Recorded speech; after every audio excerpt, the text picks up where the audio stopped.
Приветствую, друзья! С вами Искандер Бариев. Обыски, задержания, допросы, аресты. Слова, ставшие уже привычными в лексиконе жителей оккупированного Крыма. Более 6 лет под давлением и репрессиями. Более 6 лет страданий и мук.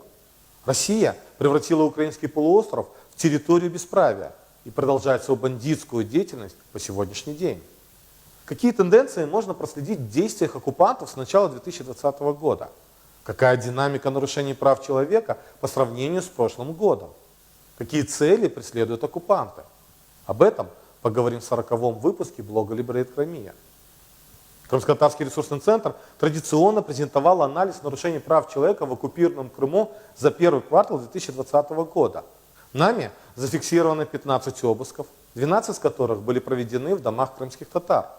Данный показатель ниже, чем за такой же период 2019 года. Тогда было зафиксировано 45 обысков. Однако тенденция преследований по политическим и религиозным мотивам остается неизменной. При этом российские силовики действуют в присущей им манере бандитизма, как настоящие преступники. Во время проникновения в помещение повреждают имущество, проводят обыски в отсутствие хозяина, подбрасывают запрещенную литературу. За отчетный период стало известно о 25 задержаниях и 28 допросах и опросах. И в первом, и во втором случаях по 14 случаев в отношении крымских татар. Как и при обысках, хотя количество по сравнению с 2019 годом и уменьшилось, сам факт их продолжения налицо.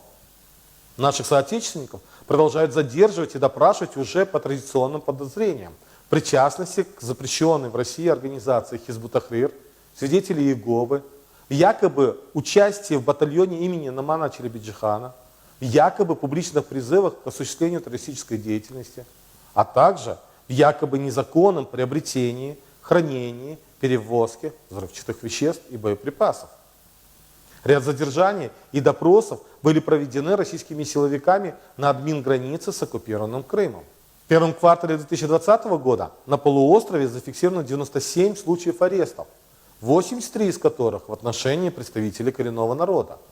Из 97 случаев 13 новые, а 84 продление срока содержания под стражей. Хочу отметить, что за первый квартал прошлого года было также зафиксировано 97 случаев арестов. Однако количество арестов крымских татар по сравнению с 2019 годом выросло с 67 до 83. Это свидетельствует о системном подавлении ненасильственной борьбы крымских татар и их протеста против оккупации Крыма. Аресты, как правило, тесно связаны с другой категорией – нарушением права на справедливый суд. Нами зафиксировано 127 случаев таких нарушений, 110 из которых в отношении представителей крымско-татарского народа. Данный показатель несколько отличается от прошлогоднего. Однако само количество нарушений права на справедливый суд демонстрирует противозаконную деятельность судов на оккупированной территории, решениями которых более 100 политзаключенных Крыма продолжают удерживаться в СИЗО и тюрьмах. О чем еще могут свидетельствовать эти данные? Прежде всего, о продолжающейся дискриминации крымских татар и проукраинских активистов. Россия активно использует свои законы для подавления инакомыслия в Крыму против всех, кто не согласен с позицией Кремля. Еще одна важная категория – право на наивысший достижимый уровень физического и психического здоровья. Оккупанты регулярно нарушают данное право в отношении политзаключенных. В первом квартале Крымско-Татарский ресурсный центр зафиксировал 48 случаев таких нарушений, 38 из которых в отношении крымских татар. Стоит отметить, что данный показатель превышает количество таких нарушений в первом квартале 2019 года. Тогда Крымско-Татарский ресурсный центр зафиксировал 32 случая, 16 из которых были в отношении представителей коренного народа. Как видим, количество нарушений более чем в 2 раза увеличилось в отношении крымских татар. О чем свидетельствует такая тенденция? О целенаправленной политике неоказания адекватной медицинской помощи политзаключенным Крыма в местах удержания под стражей, особенно на фоне пандемии коронавируса. Видимо, для российских властей жизнь человека ничего не стоит. Однако и тут нечему удивляться. Мы имеем дело с главным агрессором в мире – путинской Россией. Исходя из такой динамики, можно ли сделать вывод, что количество нарушений прав человека в оккупированном Крыму будет уменьшаться? На фоне пандемии коронавируса может быть.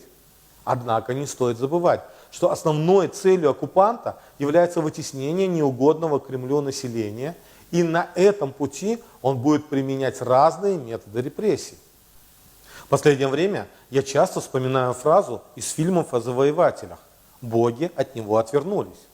Что ж, пандемия коронавируса, которая все больше и больше охватывает Россию, падение спроса и цены на нефть, засуха, продолжающиеся санкции. Путин даже не смог провести парад 9 мая, к которому так усердно готовился. Отвернулись ли от него боги? Поживем, увидим. До новых встреч.